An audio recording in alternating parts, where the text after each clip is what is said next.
The morning shift at the Galactic Defense Station orbiting Kepler 442b began like any other, with the usual collection of species manning their posts across the massive command deck. Commander Zexathari, a towering Velnari with crystalline skin that reflected the station's ambient lighting, reviewed the daily reports while her subordinates monitored the various sensor arrays that protected this corner of the galaxy. Lieutenant Sarah Chen sat at her assigned workstation, her human fingers dancing across the holographic interface with practiced efficiency. The other crew members had grown accustomed to her presence over the past 6 months, though she still caught the occasional sideways glance or whispered comment in languages she couldn't understand. Being the only human on a station designed for 7 different alien species had its challenges. "Another quiet morning," muttered Tactical Officer Krex, a 4-armed Thulkari whose species was known throughout the galaxy for their legendary marksmanship. His mandibles clicked in what Sarah had learned was their equivalent of a yawn. "Sometimes I wonder why we even maintain these defense stations. The Void Runners haven't been active in this sector for over a standard year." Ensign Killeta, a diminutive Fexnari with large, multifaceted eyes, swiveled her chair toward Krex. "Perhaps that is because our defenses are so effective that they dare not challenge us," she suggested, her voice carrying the melodic tones typical of her species. Krex's secondary arms gestured dismissively, while his primary hands continued their work. "More likely they have found easier targets elsewhere. The Outer Rim colonies have much less sophisticated defense networks." Sarah remained focused on her display, monitoring long-range sensor sweeps and cataloging the steady stream of merchant vessels that passed through their patrol zone. She had learned early in her assignment that offering opinions during these casual conversations often led to uncomfortable discussions about human capabilities, or rather, their perceived lack thereof. The topic turned, as it often did, to recent military exercises and combat simulations. The station's crew took pride in their defensive capabilities, and each species represented on board had earned their reputation through centuries of warfare and technological advancement. "I still cannot believe how poorly the human contingent performed in last month's sector-wide exercises," Killeta commented, her compound eyes reflecting multiple images of her workstation. "Their targeting accuracy was barely above 50%, even with computer-assisted aiming systems." Lieutenant Vex Nal, a serpentine Sithkari whose species had evolved from apex predators, raised his elongated head from his console. "I reviewed those same reports. The humans showed impressive tactical thinking and adaptability, but their fundamental marksmanship was disappointing.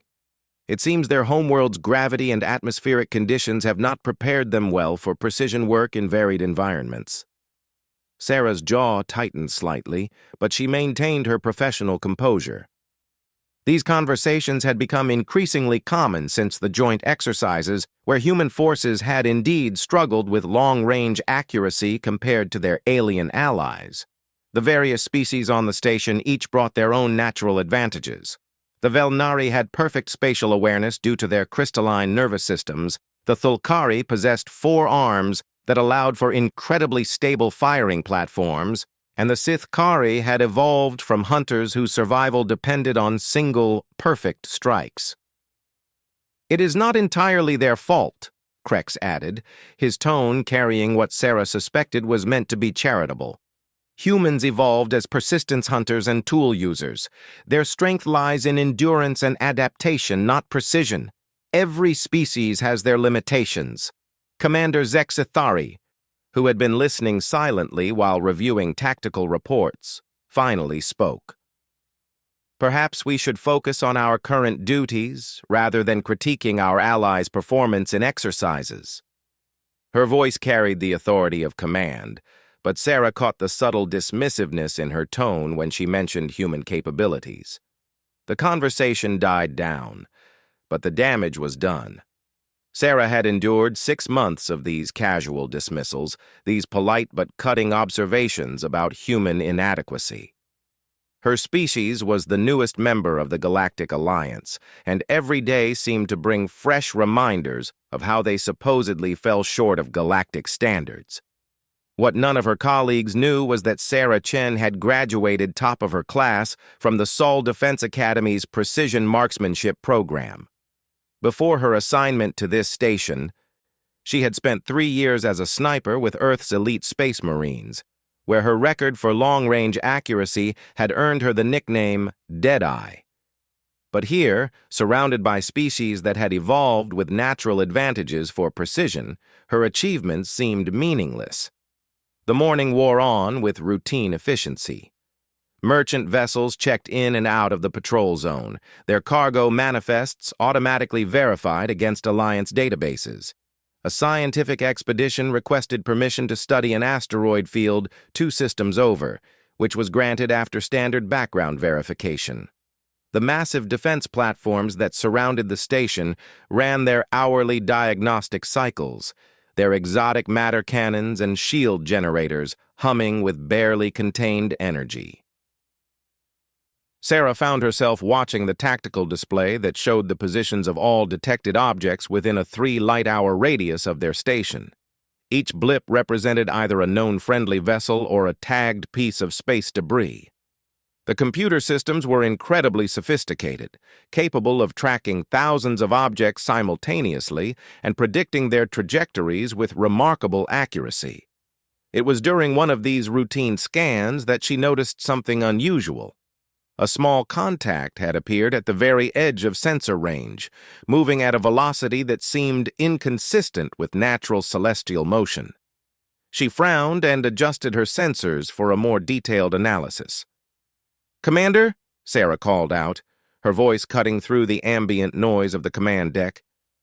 "I'm detecting an unknown contact at bearing 27 Mark 4, range approximately 3 light hours.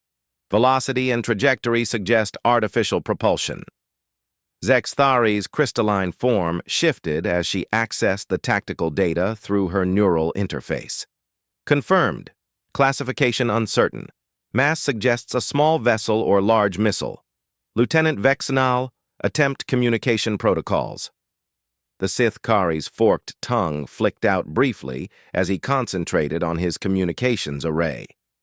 After several minutes, he shook his elongated head. "No response to standard hails on any frequency. If it is a vessel, they are maintaining communication silence."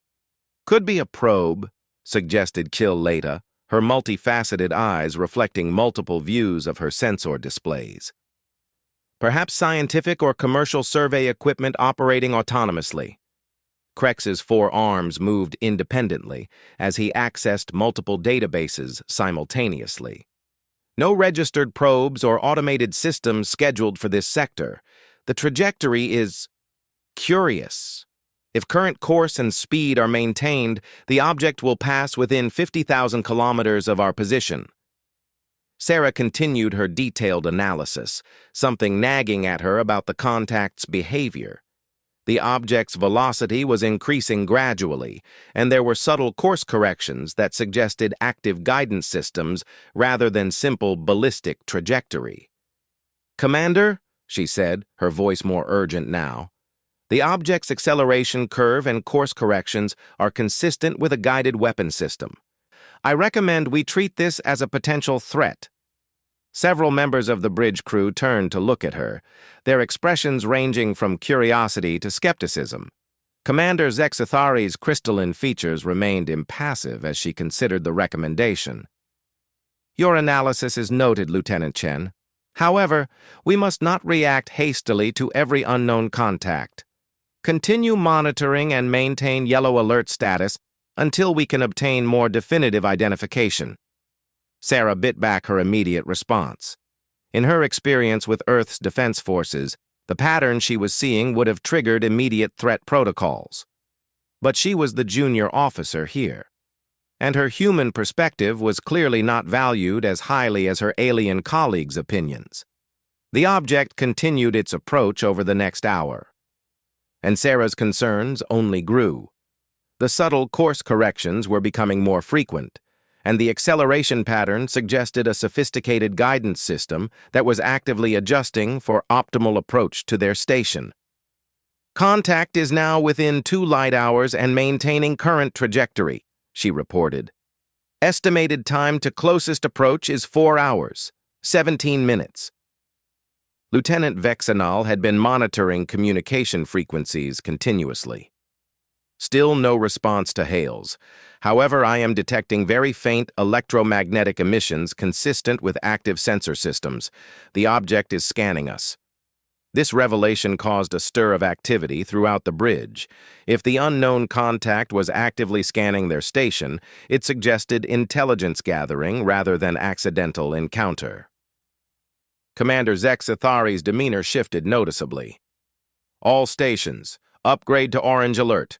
Tactical, bring defensive systems to standby. Communications, notify sector command of our situation and request guidance." Krex's 4 arms moved with impressive coordination as he activated the station's defensive protocols. Defense platforms are powering up exotic matter cannons. Shield generators are cycling to active standby. Estimated time to full defensive capability is 12 minutes. The atmosphere on the bridge became noticeably tenser as crew members focused intently on their displays. Sarah continued her detailed tracking of the unknown object, noting every subtle change in its behavior. "Commander," she said after several more minutes of analysis, "I'm now confident this is a guided weapon. The flight pattern, acceleration curve, and active scanning behavior all match profiles for advanced missile systems. I strongly recommend we engage it before it closes to attack range." Killetta's compound eyes shifted to focus on Sarah. "But, Lieutenant, at this range, accurate targeting would be nearly impossible. Even our most advanced systems would have difficulty achieving a hit probability above 20% at 3 light hours distance." "The human is correct about the threat assessment," admitted Krex grudgingly. "But engaging at this range would be wasteful. Better to wait until the missile closes to a distance where our superior accuracy can guarantee success." Sarah felt frustration building in her chest. "With respect, sir, if this is indeed an advanced guided weapon, waiting for it to close distance plays directly into its design parameters. These systems are most vulnerable to interception during their initial approach phase, before they can deploy countermeasures and evasive maneuvers." Commander Zexathari considered the debate while accessing real-time tactical data through her neural interface. The object was now clearly behaving like a weapon system, but engaging it at extreme range would require extraordinary accuracy. "Our analysis confirms the contact's hostile nature," she announced. "However, engagement at current range would require a precision shot beyond the normal capabilities of our defense systems. We will wait until the target closes to optimal engagement distance before opening fire." Sarah realized that her colleagues were making a fundamental error in their tactical assessment. They were approaching this situation like a traditional ship-to-ship engagement, where patience and optimal positioning were crucial. But missile interception required a completely different mindset, one that prioritized immediate action over perfect conditions. The next 3 hours passed with agonizing slowness as the unknown weapon continued its approach. Sarah watched its behavior patterns evolve, noting the increasing sophistication of its maneuvers as it drew closer to the station. What had started as subtle course corrections became more dramatic, evasive movements, and the object's sensor emissions grew stronger and more focused. "Contact is now within 1 light hour," she reported. "Velocity has increased to 0.7 light speed, and evasive maneuvers are becoming more aggressive. I'm also detecting the deployment of what appear to be electronic countermeasure systems." The object was now close enough for the station's most sensitive sensors to reveal additional details. It was approximately 50 meters in length, with a sleek design optimized for high-speed flight through space. Energy signatures indicated powerful engines and sophisticated defensive systems. "Definitely a weapon," confirmed Krex, his mandibles clicking with nervous energy. Design is unfamiliar, but the configuration matches advanced missile systems. Range is now optimal for engagement. Commander Zexathari nodded grimly. All defensive platforms target the incoming missile and prepare to fire on my command. Sarah watched as the station's massive exotic matter cannons swiveled to track the approaching threat. The targeting systems locked on, their computers calculating intercept solutions based on the missile's current trajectory and velocity. Firing solution confirmed, reported Krex. All platforms report ready to engage. Fire, ordered the commander. 8 beams of exotic matter lanced out from the defense platforms, converging on the predicted intercept point. For a moment, it seemed as though the engagement would be successful.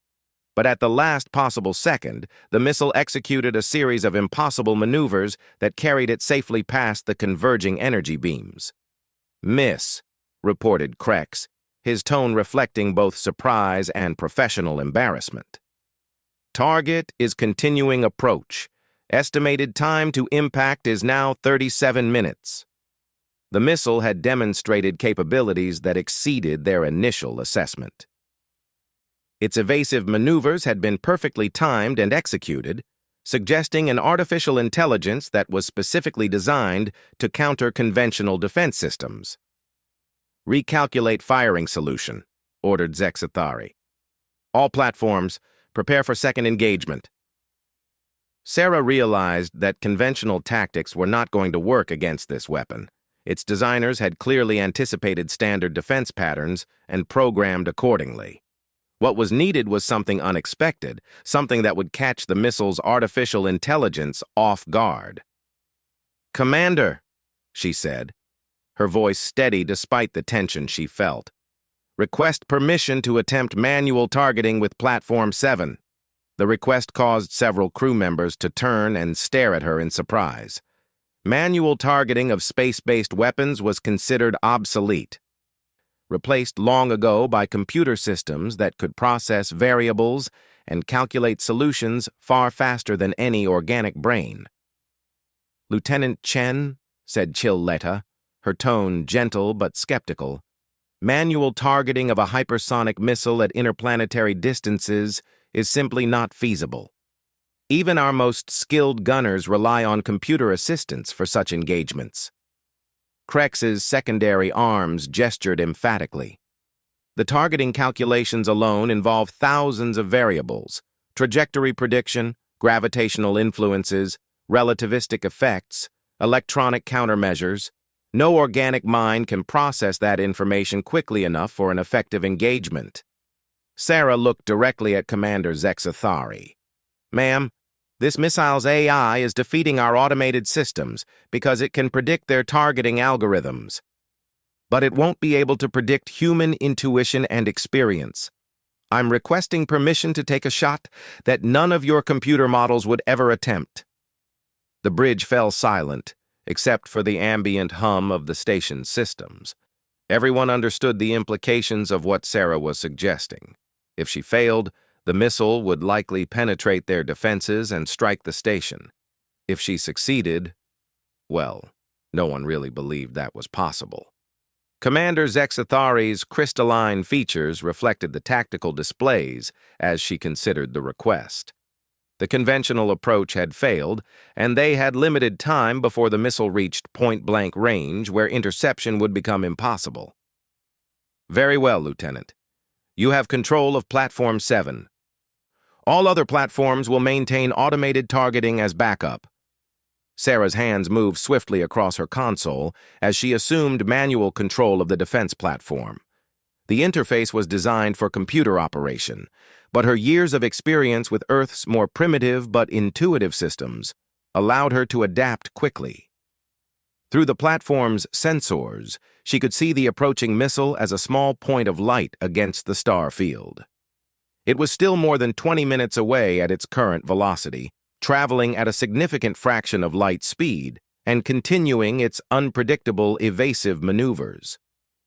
Rather than try to calculate a traditional intercept solution, Sarah began to study the missile's behavior patterns. Every artificial intelligence, no matter how sophisticated, operated according to programmed parameters and logical decision trees.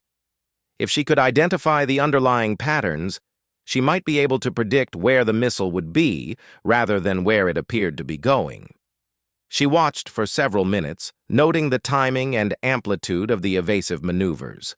The missile's AI was clearly reacting to the station's targeting systems, making course corrections based on where it detected weapon locks and firing solutions.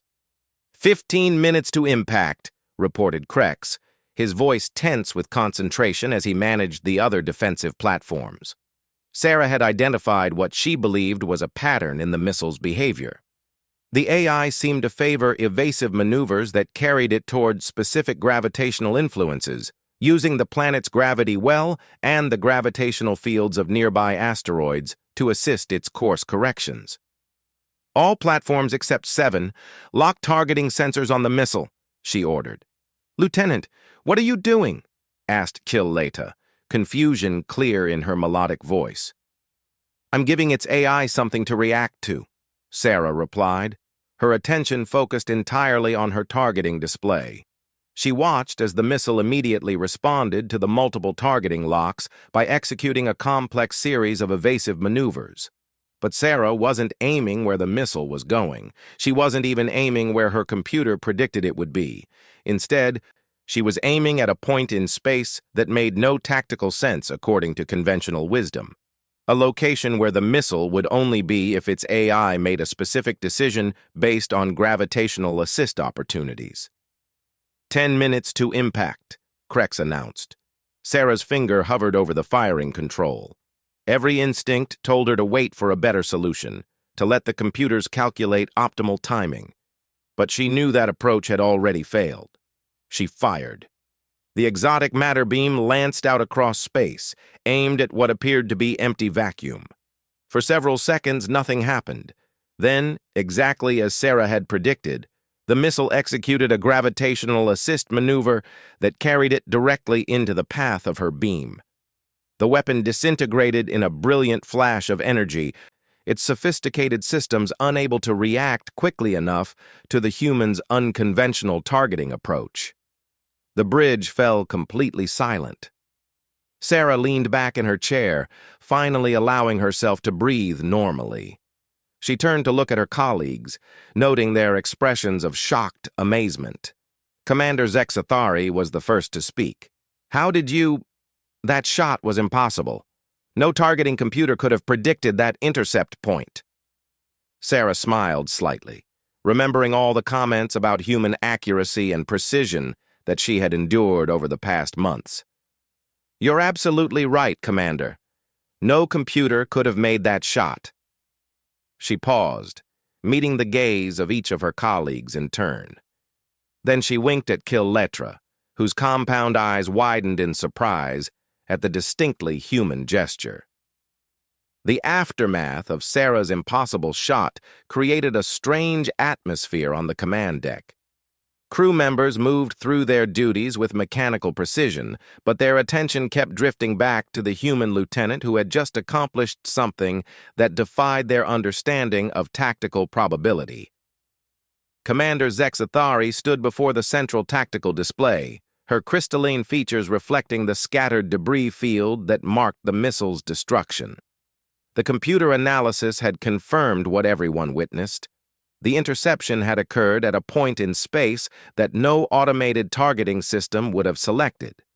The shot violated every principle of conventional engagement doctrine.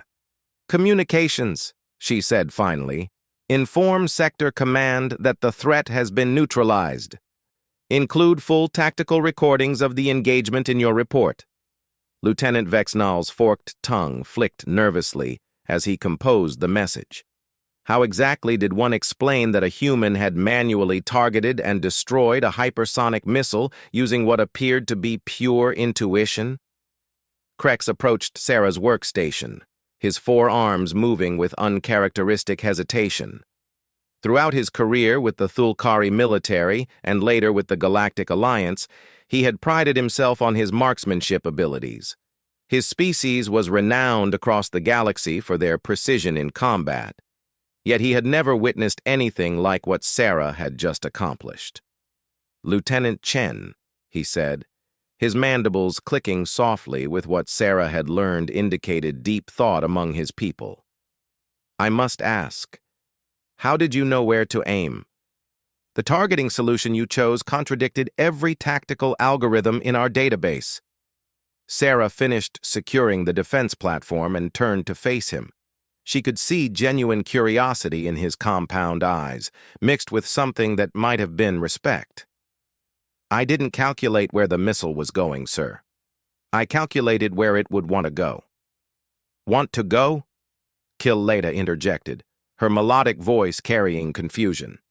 "It is an artificial intelligence, not a living being. It does not have wants or desires." "No," Sarah agreed, "but it does have programming priorities and decision trees. Every AI, no matter how sophisticated, operates according to underlying parameters. In this case, the missile was programmed to evade targeting systems while maintaining optimal trajectory to its target." She gestured to the tactical display, calling up a replay of the missile's approach. "Watch its movement pattern carefully. The evasive maneuvers aren't random. They're following efficiency protocols. The AI was trying to balance evasion with energy conservation and flight time optimization." The replay showed the missile's path through space, highlighting each course correction and evasive maneuver. What had appeared to be chaotic movement during the actual engagement now revealed subtle patterns when viewed as a complete sequence. "Here," Sarah pointed to a specific moment in the replay. "The missile had 3 viable evasion options when our targeting systems locked on. 2 of them would have required significant energy expenditure to maintain trajectory.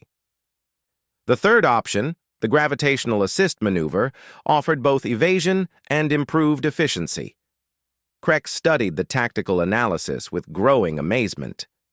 "You predicted its choice based on programming efficiency rather than immediate tactical advantage." "Exactly. Human military doctrine emphasizes adaptive thinking and psychological warfare. We're taught to anticipate not just what an enemy can do, but what they're likely to do based on their nature and limitations." Commander Zex Thari had been listening to the explanation while reviewing the detailed sensor logs. The more she analyzed the engagement, the more impressed she became with Sarah's tactical thinking. But what truly remarkable was the precision of the actual shot itself. "Lieutenant," she said, approaching Sarah's station, "I understand your reasoning for the targeting solution, but executing that shot required extraordinary accuracy. The margin for error was virtually non-existent." Sarah smiled, remembering her years of training on Earth's shooting ranges and the countless hours spent perfecting techniques that her instructors claimed would never be needed in real combat. "Commander, may I ask what you know about human marksmanship training?" Zexathari's crystalline form shifted slightly, indicating mild confusion. "Our briefings indicated that humans have struggled with accuracy in recent joint exercises. The report suggested that your species' natural abilities are not well suited to precision work." "Those reports were accurate, ma'am. Most humans do struggle with marksmanship, especially in zero-gravity and variable atmospheric conditions. But on Earth, we have a concept called specialization. Not every soldier is expected to be equally skilled in all areas." She called up her personnel file on the main display, highlighting sections that most of her colleagues had never bothered to read. "Before my assignment to this station, I spent 3 years as a precision marksman with Earth's elite Space Marines. My longest confirmed kill was a terrorist sniper at 38 kilometers distance in low-gravity conditions." The numerical data on the display painted a picture of capability that contrasted sharply with the general assessments of human performance. Sarah's accuracy ratings, even by galactic standards, were impressive. But more importantly, her training had focused on exactly the kind of intuitive shooting that had just saved their station. "Earth's military philosophy recognizes that different individuals excel in different areas," she continued. "Rather than trying to make everyone equally good at everything, we identify natural talents and develop them to extraordinary levels. I may not be representative of average human capability, but I am representative of what humans can achieve when properly trained and positioned according to their strengths. Ensign Killetta's multifaceted eyes reflected multiple angles of Sarah's service record. These marksmanship scores, they exceed the performance of most specialists in our database. Why was this information not emphasized in your assignment briefings? The question touched on something that had frustrated Sarah throughout her service with the Galactic Alliance. Human military doctrine emphasized teamwork and collective capability, which often obscured individual excellence. In contrast, most alien species had hierarchical structures that celebrated exceptional individuals.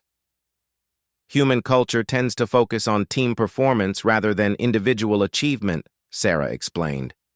When we report our capabilities to allies, we typically provide average performance data rather than highlighting our best performers. It's considered more honest and prevents unrealistic expectations. Commander Zexathari considered this explanation while reviewing additional sections of Sarah's file that she had previously skimmed. The humans' actual qualifications were far more impressive than the general briefings about human capabilities had suggested. This raises important questions about how we assess and utilize personnel from member species, she said thoughtfully. If we are underestimating human capabilities based on incomplete information, we may be making similar errors with other species as well. The conversation was interrupted by an incoming priority message from Sector Command. Lieutenant Vexnall's expression grew serious as he reviewed the content. "Commander," he announced, "Sector Command reports multiple similar missiles detected throughout the region.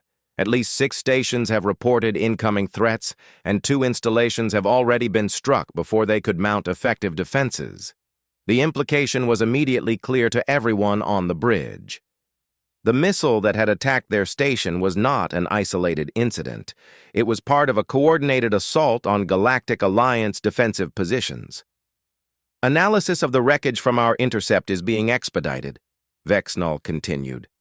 "Preliminary data suggests these weapons are of Void Runner design, but with significant technological improvements over previously encountered systems." Sarah felt a chill of recognition. The Void Runners were a nomadic faction that had been raiding Alliance territory for years, but their previous attacks had relied on conventional tactics and familiar technology. The missile they had just defeated represented a significant advancement in their capabilities.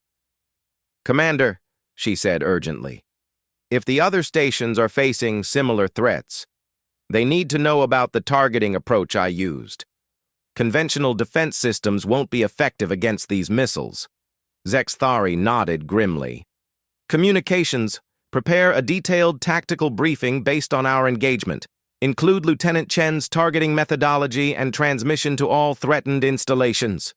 But even as Vexnall began preparing the transmission, alerts began appearing on the tactical displays.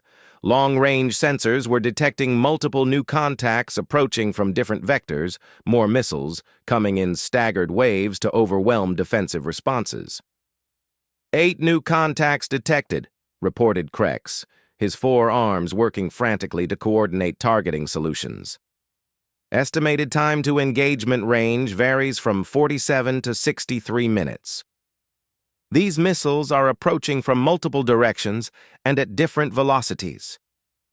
Sarah studied the tactical display with growing concern. The second wave attack was more sophisticated than the first, designed to prevent the kind of coordinated defense that had worked against a single missile. Worse, several of the incoming weapons were approaching from angles that would limit the effectiveness of the station's defensive platforms. "Commander," she said, "our defensive platforms can't engage all these targets effectively. We need to prioritize threats based on impact probability and damage potential." As she spoke, additional alerts began appearing on the display. The incoming missiles were not identical to the first one. Sensor analysis revealed variations in size, approach velocity, and electronic signatures that suggested different capabilities and warhead types. 3 of the missiles appear to be equipped with shield-penetrating warheads, Krex reported grimly. Two others show energy signatures consistent with antimatter explosives. The remaining three are uncertain.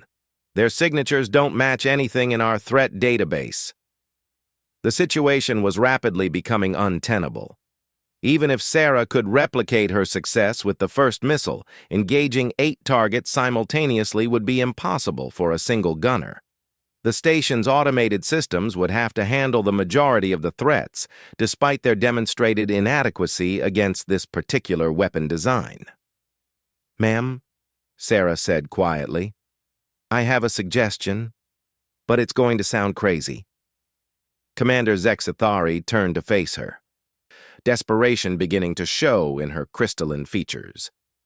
"At this point, Lieutenant, I am willing to consider any option. Let me train your other gunners in manual targeting techniques. Human marksmanship doctrine might be applicable to other species if they can adapt their thinking processes." The suggestion was met with skeptical silence. The idea that combat techniques could be rapidly transferred between species contradicted decades of military science. Each race had evolved different sensory capabilities, reflexes, and cognitive processes that shaped their approach to warfare. "Lieutenant," Killeta said gently, "the physiological and neurological differences between species make such cross-training extremely difficult. What works for human neural architecture may not be applicable to Tholkari or Velnari thinking processes." Sarah checked the tactical timer. 38 minutes until the first missiles entered engagement range. There wasn't time for detailed analysis or careful consideration of alternatives. "Maybe not," she conceded. "But we don't have time for conventional solutions. I can at least try to teach the basic principles of predictive targeting. Even if it only improves accuracy by 10 or 15%, that might be enough to tip the odds in our favor." Krex's mandibles clicked rapidly as he considered the proposal. His species took pride in their natural marksmanship abilities, but recent events had shaken his confidence in traditional approaches. "What would this training involve?" he asked. Sarah was already moving to the central tactical station, calling up targeting interfaces for all the defensive platforms. "First, I need to show you how to read missile behavior patterns. Instead of trying to calculate where a target will be, you learn to anticipate where it wants to be." She began rapidly explaining the principles she had applied during the first engagement, breaking down her decision-making process into concepts that could be quickly understood and applied. The alien crew members gathered around her station, their attention focused intently on her words, despite the time pressure they all felt. "The key is understanding that artificial intelligence, no matter how sophisticated, operates according to logical priorities," Sarah explained, highlighting missile approach patterns on the tactical display.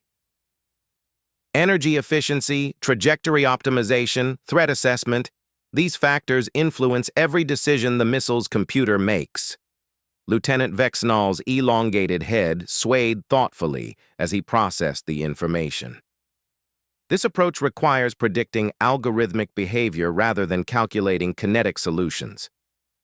"Exactly. And here's the crucial part. When you fire, don't aim for where the target is or where computers say it will be. Aim for where its programming will force it to go when it reacts to gravitational fields or threat assessments." Commander Zexathari watched the impromptu training session with growing amazement. Sarah was successfully explaining concepts that should have been impossible to communicate across species barriers. More importantly, her alien colleagues were beginning to grasp the methodology. 28 minutes to first engagement, Krex reported, but his attention remained focused on Sarah's explanation of targeting philosophy. The next 15 minutes passed in intense concentration as Sarah worked with each crew member to adapt human marksmanship principles to their unique physiological and cognitive capabilities. The Thulkari's 4 arms actually provided advantages for manual targeting that humans lacked, while the Velnari's crystalline nervous system could process multiple targeting scenarios simultaneously. Most surprisingly, Ensign Killetra's compound eyes allowed her to track multiple targets while maintaining peripheral awareness of their behavior patterns, a capability that could prove invaluable in the coming engagement. 13 minutes to engagement range, Krex announced. All gunners, man your assigned platforms and prepare for manual targeting protocols. Sarah moved to Platform 7 while her colleagues took control of the other defensive positions. The tactical display showed 8 incoming missiles, now close enough for detailed analysis of their individual characteristics. Remember, she called out over the communication system, don't let the computers lock onto targets until the last possible moment. We want the missiles to commit to their approach vectors before they realize we're using unconventional targeting. The next few minutes stretched endlessly as the crew watched the approaching threats. Each missile was following a slightly different approach pattern, but Sarah had been right about their underlying programming. They were all optimizing for efficiency and defensive effectiveness.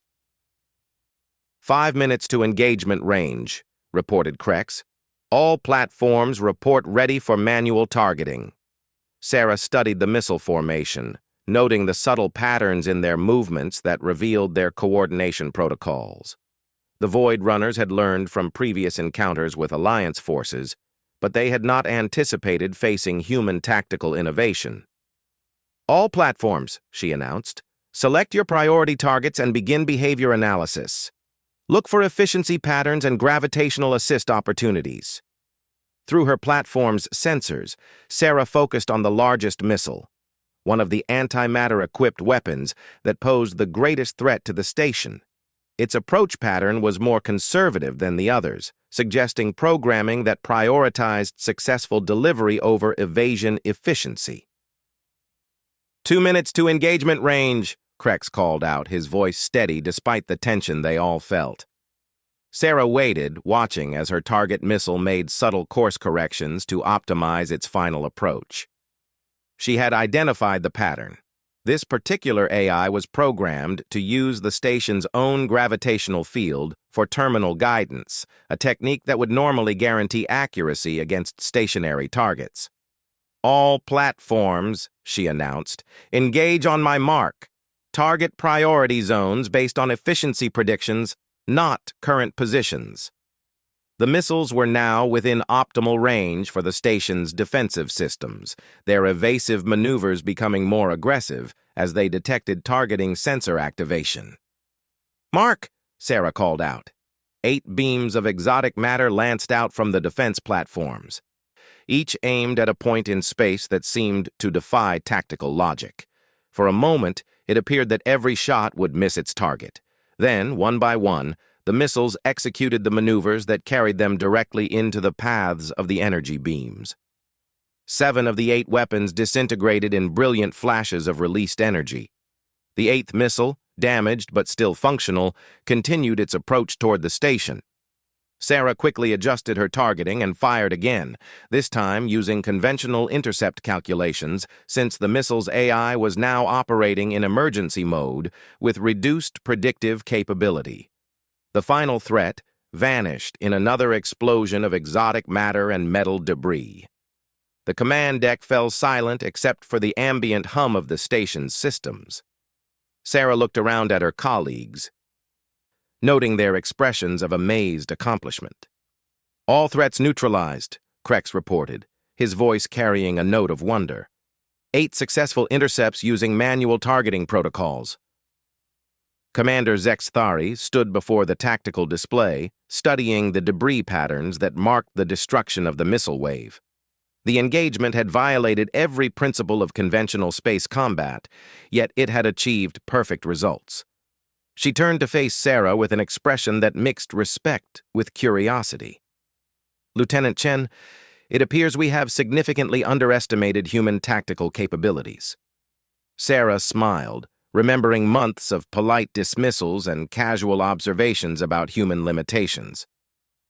"Ma'am, I think we've all learned something important today about the difference between average capability and specialized excellence." She paused, looking around at her alien colleagues who had just successfully adapted human techniques to their own unique abilities. Every species brings different strengths to the Alliance. The key is learning to recognize and utilize those strengths properly rather than making assumptions based on incomplete information. As if to emphasize her point, alerts began appearing on the long-range sensors. More contacts were approaching, but this time they bore the identification signatures of Alliance reinforcements responding to the sector-wide emergency.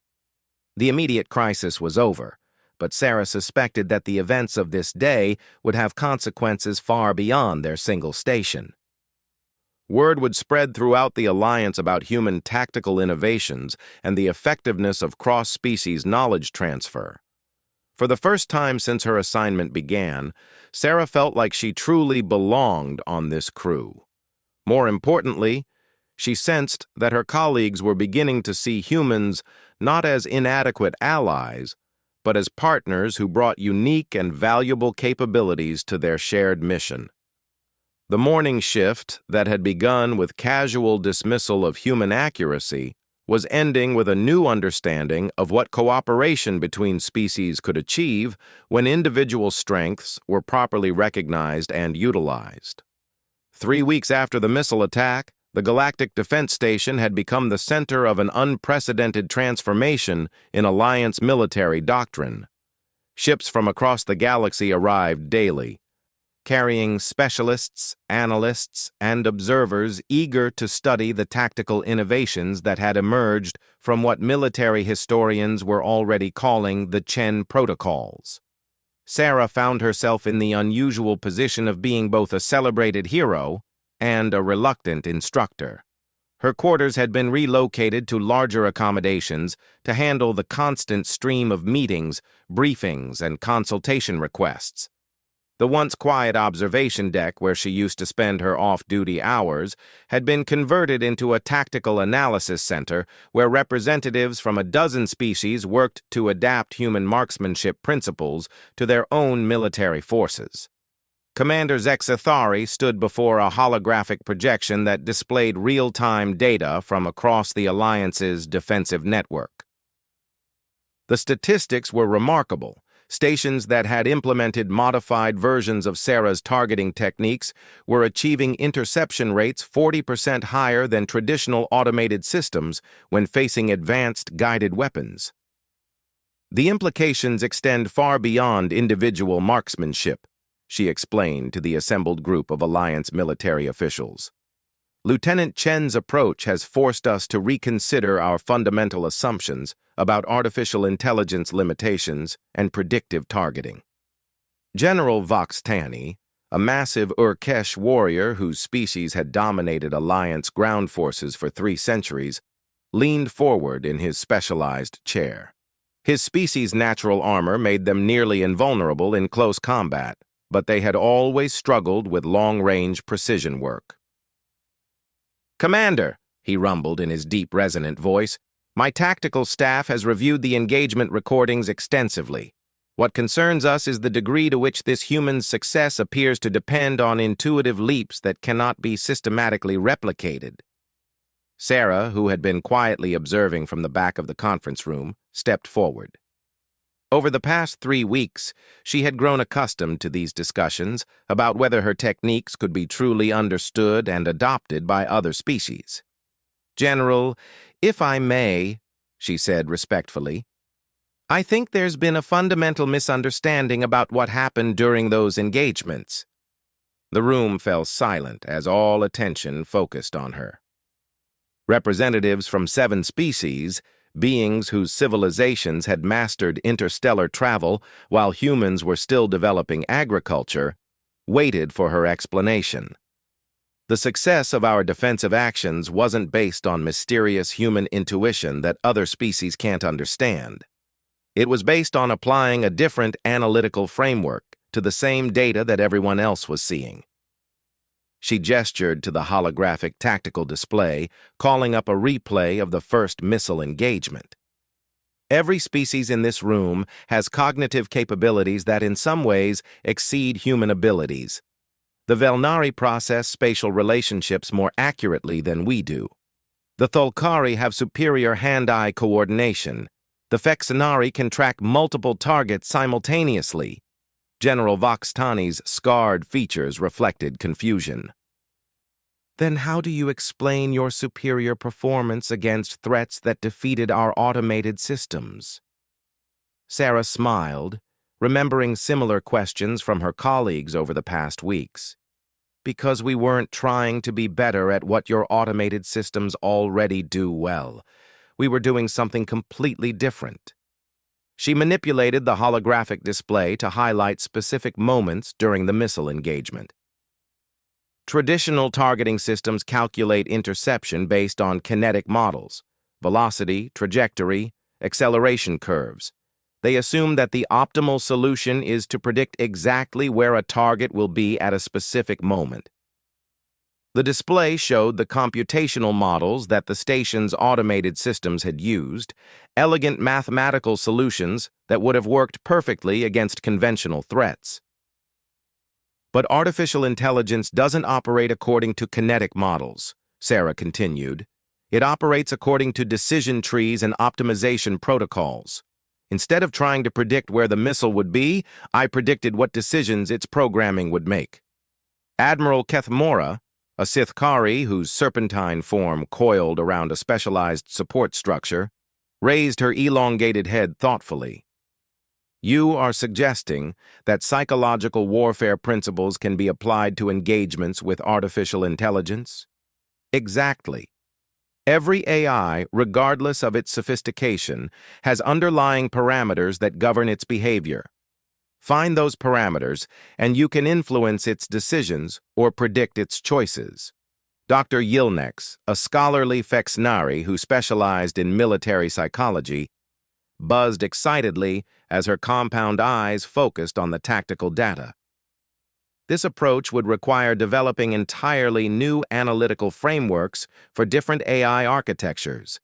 The psychological profiles would vary significantly based on programming philosophy and efficiency algorithms. Sarah nodded enthusiastically. This was exactly the kind of thinking that excited her about working with Alliance specialists. Right. And that's where the diversity of Alliance species becomes a huge advantage. Each of your cognitive approaches could potentially identify patterns that others might miss. She began highlighting different aspects of the missile's behavior, showing how various analytical frameworks could be applied to the same data. For example, the Velnari's spatial processing abilities could be incredibly valuable for predicting AI decisions based on three-dimensional optimization. The Thulkari's multi-limb coordination gives them advantages in managing multiple targeting solutions simultaneously. General Voxtani's massive form shifted as he considered the implications. You are suggesting that our species' differences, which we have traditionally seen as limitations in standardized military operations, could actually be tactical advantages. Not just advantages, Sarah replied. Essential capabilities. The missile attack we faced 3 weeks ago succeeded against other stations precisely because they relied on standardized responses. The AI was programmed to counter conventional defense patterns. She called up intelligence reports from the other stations that had been attacked. The pattern was clear. Installations that had responded with traditional protocols had suffered significant damage, while those that had managed to implement improvised defensive measures had achieved better results. Commander Zexathari stepped forward, her crystalline features reflecting the holographic displays. This analysis has led us to propose a fundamental restructuring of Alliance defensive doctrine. Rather than seeking standardization across all installations, we recommend implementing specialized tactical teams that leverage species-specific cognitive advantages. The proposal was radical by Alliance standards.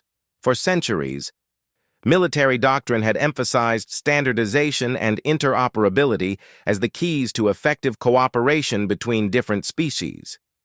The idea of deliberately cultivating differences ran counter to established wisdom.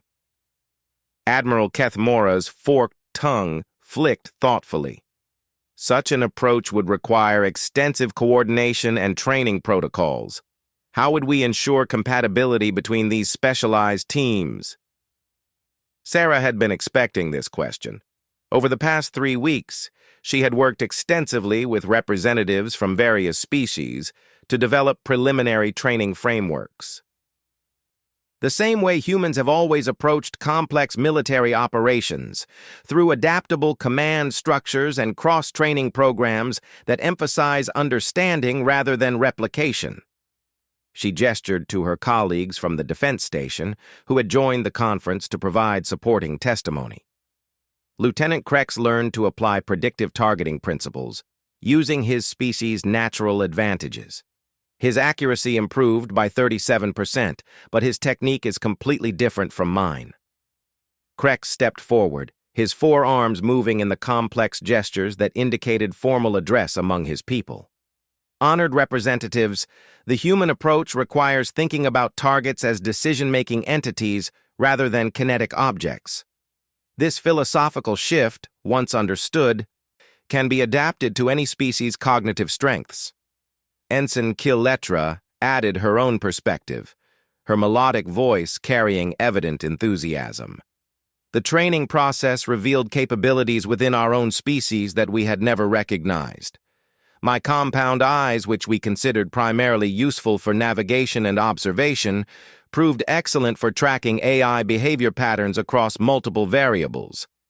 The representatives spent the next several hours reviewing detailed analyses of the adapted techniques that had been developed for different species. The results were consistently impressive.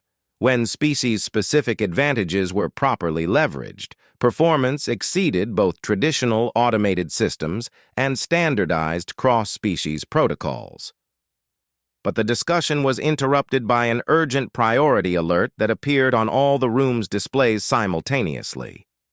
Lieutenant Vexnal's voice echoed through the conference room's communication system.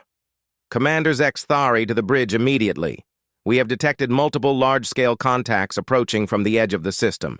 Configuration suggests a major Void Runner assault fleet." The assembled military officials quickly made their way to the command deck, where the tactical displays revealed a situation far more serious than the previous missile attacks. 17 Void Runner vessels were approaching in formation, supported by what appeared to be a new class of carrier ship that was launching waves of the advanced missiles that had proven so effective against conventional defenses. "Estimated arrival time for the main fleet is 6 hours, reported Krex, his mandibles clicking with nervous energy. "However, they are launching missile waves at intervals. We can expect the first attack in approximately 47 minutes. Admiral Kethmora studied the tactical display with growing concern. "This is not a probing attack or raiding mission. The Void Runners are committing significant resources to this assault. They must have a strategic objective that justifies such risk." General Voxitani's scarred features reflected grim determination. "They are testing our new defensive capabilities under sustained pressure. If they can defeat the techniques that proved successful against isolated attacks, it will demonstrate the limitations of our tactical innovations." Sarah realized that this assault represented a crucial test not just for their station, but for the new defensive doctrines that were being implemented across Alliance space. Success here would validate the approach and encourage wider adoption. Failure would reinforce traditional thinking and could set back tactical innovation for decades. "Commander," she said urgently, "we need to contact every station in this sector that has implemented modified defensive protocols. This attack is too large for any single installation to handle alone." Zexithari was already coordinating with Sector Command, but the response options were limited. The nearest Alliance fleet was 8 hours away, well beyond the time frame needed for the coming engagement. "We have 3 other stations within mutual support range," she reported. "Stations Kepler 7 and Vega 3 have both implemented versions of your targeting protocols. Station Centauri 5 is still using conventional systems." The tactical situation was becoming clear. The Void Runners had deliberately chosen their target timing and location to minimize Alliance reinforcement capabilities while maximizing their own advantages. They were betting that sustained pressure would overwhelm the defensive innovations that had proven successful against limited attacks. "Ma'am," Sarah said, "request permission to coordinate cross-station defensive operations. If we can link our specialized capabilities with the other stations, we might be able to create overlapping fields of fire that cover each installation's vulnerabilities." The concept was untested and potentially dangerous. Coordinating defensive fire between multiple installations required precise timing and communication that had never been attempted under combat conditions. But conventional doctrine offered little hope against the scale of the approaching assault. "Approved," Zexthari replied. "All stations establish tactical coordination protocols with Station Kepler 442b. Lieutenant Chen will serve as primary tactical coordinator for the joint defensive operation." The next 40 minutes passed in intense preparation as Sarah worked with her counterparts at the other stations to develop coordinated firing solutions. Each installation had implemented slightly different versions of the predictive targeting techniques, adapted to their specific crew compositions and equipment capabilities. Station Kepler 7 was crewed primarily by Thulkari and Velnari, whose combined capabilities made them exceptionally effective at tracking multiple targets simultaneously. Vega 3 had a mixed crew similar to Sarah's own station, with specialists from several species who had developed unique approaches to AI prediction. Station Centauri 5, still using conventional automated systems, would serve as a baseline for comparison while providing backup fire support using traditional intercept calculations. "First missile wave entering engagement range in 30 seconds, reported Krex.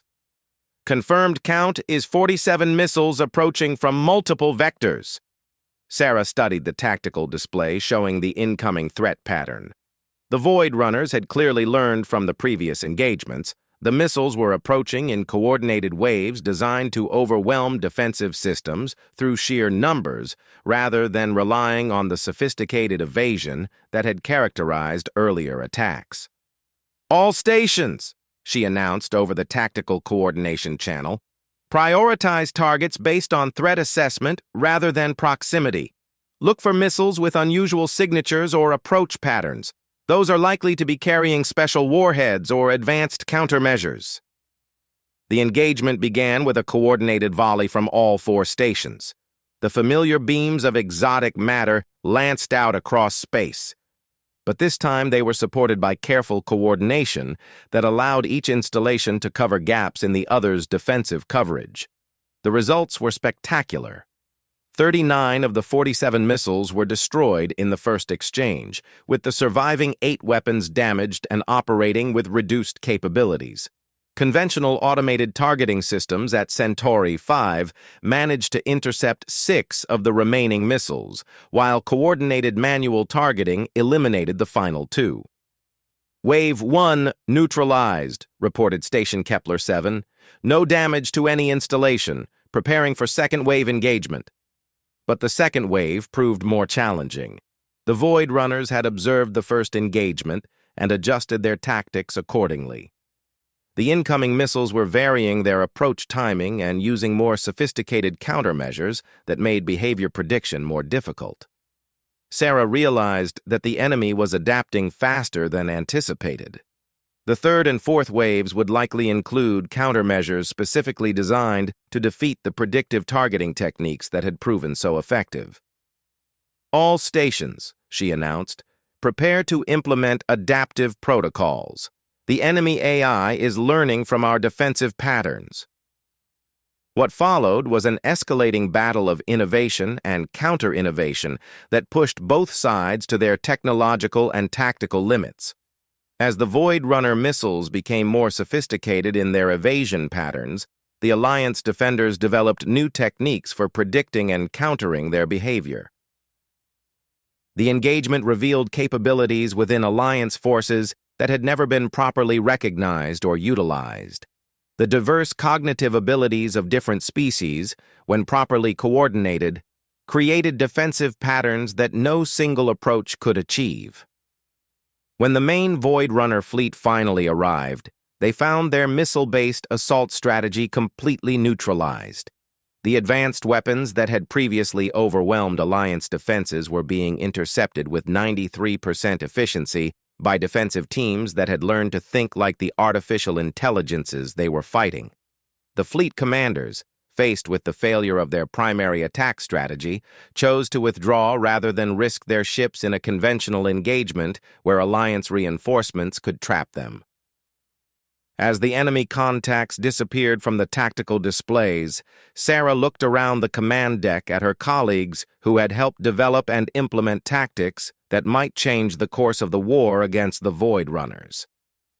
General Voxitani approached her with something that might have been admiration in his scarred features. "Lieutenant Chen, your species has taught us something valuable about the nature of warfare itself. Victory does not always belong to those with the most advanced technology or the greatest natural abilities."